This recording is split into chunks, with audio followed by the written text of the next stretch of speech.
Hey everybody, I am here with Zach Reyburn, the OP manager at Fantasy Flight Games, that's correct?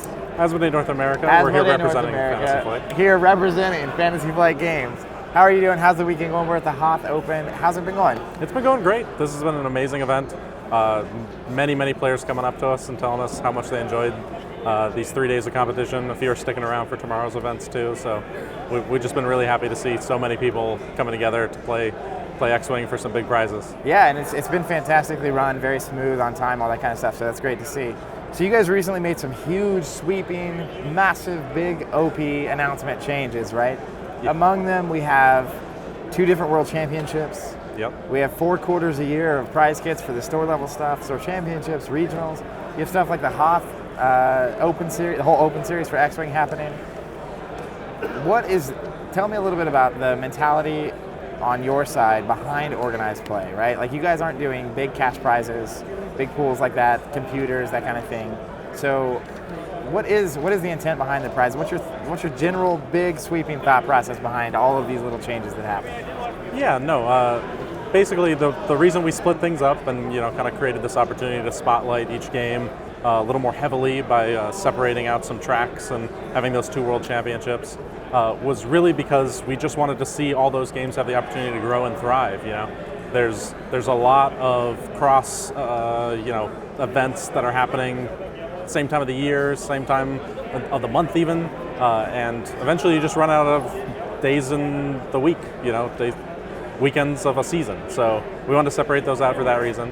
Mentality-wise, the reason you see events like this where we're awarding really cool, exciting, important prizes, but you don't see cash prizes, is because we've really identified that the player base that we have for our games really love to play our games. And at the end of the day, they really have told us through their constant participation in the organized play system that's been around that they really enjoy exchanging their time for fun as opposed to something like you might see in competitive money events where people are trying to exchange their skill for cash, or skill for value, totally, as it were. So we're really trying to make opportunities where players can come out, play a lot of this game that they love, be it X-Wing or one of the other great games that FFG supports, and just have a good time. Like, at the end of the day, that's what we were here for. Sure. And so you guys, you've been making a lot of changes to the OP system recently.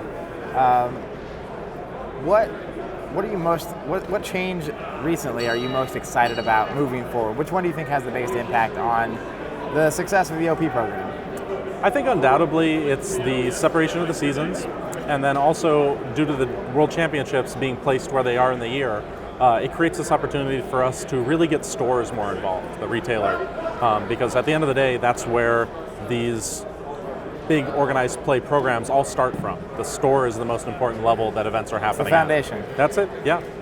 So what we're doing with the World Championships, the 2 of them, the Star Wars World Championship weekend for our games in May, and then the other games in the beginning of November, is that they also kick off the store championship season for that game's organized play as well. So in the store championship kits, you'll see basically 2 copies of the promo that's going to be given out at Worlds for stores to run either a streaming event or just a celebration event of, hey, there's these really cool, really awesome prizes that you can aspire to win at the very top level of organized play for this game. And it all starts here at my store at the store championship level. And that's the thing I'm most excited about, is getting retailers more involved. Okay, so they're going to be able to have access to the World's alt arts and prizes or whatever, essentially at a store level.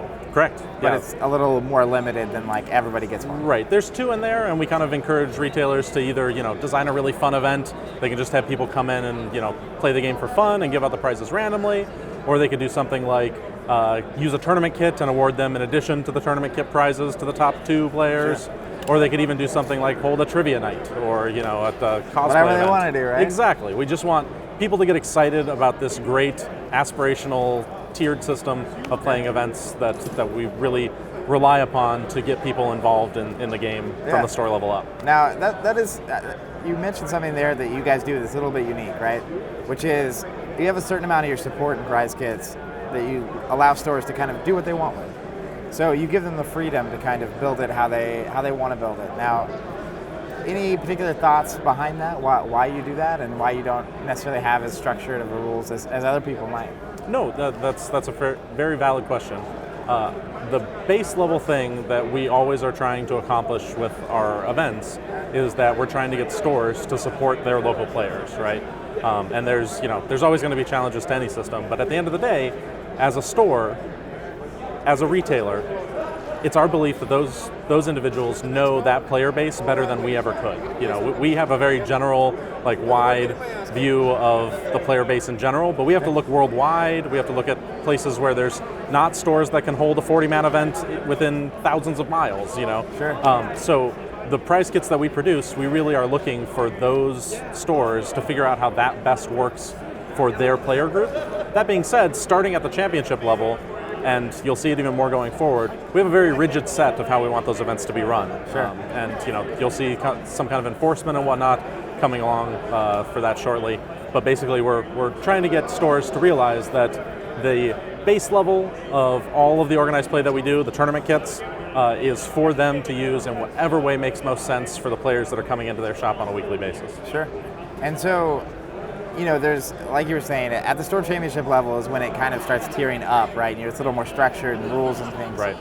So, is there anything else on the very base foundational store level that we should maybe be looking forward to or excited about for the sport, like the casual player, or the stores to have more things to kind of build those communities? I think you'll see a little bit more coming down the way. The goal is to really make that store championship kit something that every single store wants for every game they know there's a player base for in their area. Even if it's a player base that doesn't come into their shop on a regular basis, if they go on Facebook and find a group of players that are playing that and they're talking about the store championship down the road, well, if you have a store championship at your store, you're going to pop up on our locator. Those players are going to know there's another one in the area, and they're going to come into that shop, Sure. And then that shop can start supporting more events, and those players are going to have more opportunities to play store championships. And if they can talk to the owner about possibly running some weekly events here and there, they have more opportunities to win some tournament kit prizes and things Sure. like that. From a casual standpoint, that really comes down to the store's choice, right? You have that tournament kit, and it's called a tournament kit, but in reality, it's prizes to use to get players excited about that game, right? Sure. So if those stores want to run a casual open play night and just give them out participation-wise and randomly give out the limited prizes in the kit, they can Or do that. leagues or all kinds Exactly. of There's leagues, there's tournaments, there's the fun events that we mentioned. There's a lot of options there. Tournament kit shouldn't be a limiting term there. Sure. It's just what you call it? Yeah, it's to communicate what they're ultimately going to have the best use at eventually. But it's a kit of prizes to make people excited. Sure. So on the other end of the spectrum, we now have 2 world championships, which is awesome and exciting. 2 regional seasons, 2 show championships. We also have events like the Hoth Open, the Open Series for X-Wing. Are we going to see more stuff like that? Are we going to see it for any other games? Is X-Wing special because it's X-Wing and X-Wing's awesome and it's super huge and successful? Or what's the general mentality there? And obviously, if you no spoilers, if you don't can't spoil anything, I understand. Definitely don't want to spoil anything too epic, but suffice it to say, when a game has the player community that really craves this kind of support, we're looking for ways to do it. So I think you will eventually see some really cool events, just like the Hoth Open for X-Wing, for some of the other games that we support. Like I said, no spoilers, but we're looking forward to what's ahead. All right, awesome. Well, thank you so much for sitting down with me. I'm going to let you have the last word. Is there anything you want to say, anything you want to get people excited about? People are out there building communities, playing tournaments, coming to events like this. Any last words? The one last thing that I'm excited about is very, very influential to our community and going to be a very valuable resource for both players and for retailers, and that's the certification program that we'll be rolling out in July this year. Okay. It's going to be a way that people can engage with the game and show that they know the rules really well, and then you can turn around and say to an owner of a store or retailer or an organizer of an event and say, hey, look, here's another thing on my resume that shows you why you should let me judge this event for you or something like that. So that really all of the community elements can integrate a little more easily, Sure. And we can see some more professional and some more involved community members really coming into that level of event, both at the store level all the way up. Yeah, and I mean, you guys also introduced in the tournament rules the martial and just kind of a little more tight structure on the tournaments. Anything there that is worth talking about? What we realized is that at the end of the day, people who play games like this, they read the rules, right? And when they have a question, they look to the rules to find out what to do. And so by providing a more defined set of things for people to look to and to reference in order to find out what they should be doing during an event, we're really helping to provide answers, which at the end of the day is one of our main functions. So yeah, it stops a lot of frustrations and whatnot. Certainly. So, awesome. Well, thanks again for sitting down with me. Thank you guys so much for watching. We will be back with plenty of Adepticon coverage, and we will be covering tons of these X-Wing games. So tune back in, and we'll see you on the next video.